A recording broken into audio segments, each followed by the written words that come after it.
An elderly thought he was being taken to a nursing home, but when he left the car, he was stunned. Aging in place is the ideal option for seniors who are generally healthy and able to undertake routine household tasks with minimal help. It's inherent to our universe. A person's energy begins to manifest when he's born. He has a period of great growth, followed by a gradual decline at somewhat lower rate. When a person's old, it simply means that his body can no longer store the energy of life. Mr. Arnold was sitting in the kitchen with a cup of tea and was looking thoughtfully out the window. Occasionally, he'd look at the clock and sigh, sadly dissatisfied with what he was seeing. The old man was sad because his son Jack and his daughter-in-law Cheryl were staying late at work.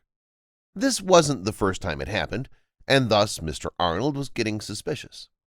Nevertheless, Jack and Cheryl always had a compelling and logical explanation for their late arrival.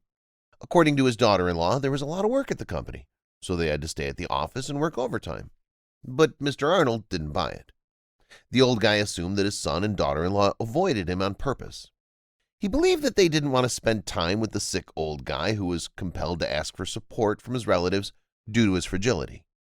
However, Mr. Arnold used to live alone in a little house outside the city. A year ago, the elderly guy had a garden and a lawn, which he always kept in pristine condition despite his age. The man was accustomed to handling this difficulty on his own, as his wife had passed away several years earlier. His life was going well till an unfortunate incident occurred. One day, as Mr. Arnold was out purchasing groceries, a fire broke out in his old home. Unfortunately, it was impossible to detect the fire in time, and as a result, the entire structure was consumed in flames in the blink of an eye. It's difficult to determine the exact cause of the incident, but the firefighters who responded to the scene insisted that a short circuit in the electrical wiring was likely to blame. If you haven't already done so, please subscribe to our channel and turn on the notification bell to be inspired by these real-life stories on a daily basis. Now, let's return to the story. By the time Mr. Arnold, laden with grocery bags, got back to the house, all that was left of it were smoke and embers. When the old man saw what happened to his home, his hands unclenched and the groceries fell to the ground. Mr. Arnold was so shocked by what he saw that he immediately felt sick and fainted. The ambulance that responded to the call transported the elderly guy to the hospital, where a diagnosis of a stroke was made. Mr. Arnold's loss of his home was a devastating blow that proved to be very difficult for him to overcome.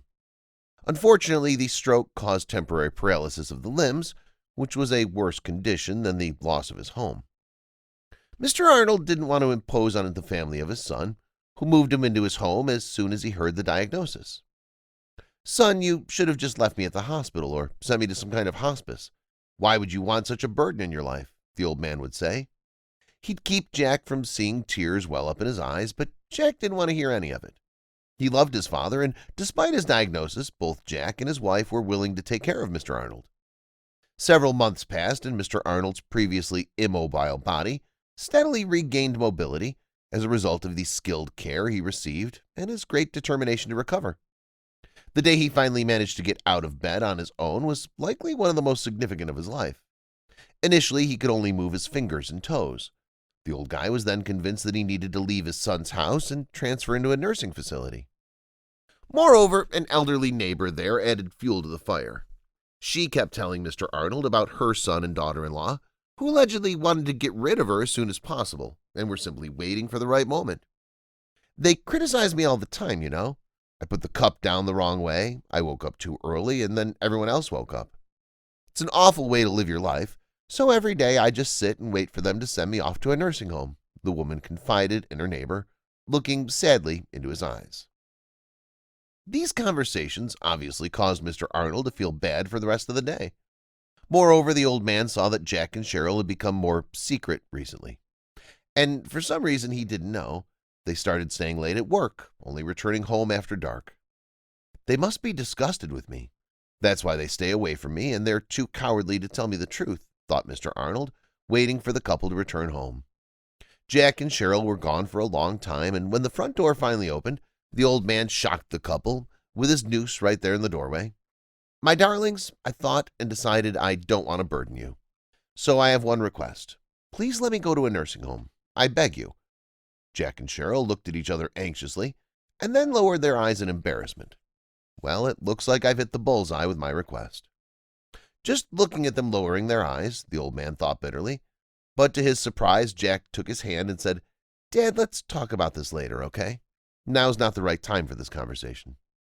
Mr. Arnold shrugged his shoulders indifferently, making it clear with his whole appearance that he wasn't going to change his mind under any circumstances. The rest of the evening was rather uncomfortable, as everyone was feeling tense. Jack and Cheryl were both silent, each buried in their laptops. In the meantime, Mr. Arnold was eager to build on his success, so he kept talking enthusiastically about how good the nursing home would be for him. Of course, deep down he didn't actually want to part with his son's family, but on the other hand he was afraid to be an inconvenience to his relatives.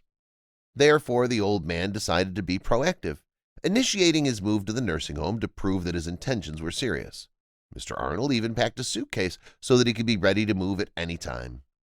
But time went by, and for some reason, Jack and his wife were in no hurry to fulfill their promise and return to the conversation about sending Mr. Arnold to the nursing home. Eventually, the old man got obsessive over his thought, so much so that he couldn't find peace of mind or calm down. Mr. Arnold hoped that they'd let him work in the garden at the nursing home and maybe even plant some seeds and mow the lawn. The old man was very proud of the garden he used to keep back at his old house. Several weeks later, Jack finally informed his father that he could begin preparation to move to the nursing home. So the defining moment has come, thought Mr. Arnold with a tinge of sadness. But then he accidentally noticed Cheryl putting a new set of bedding into a plastic bag.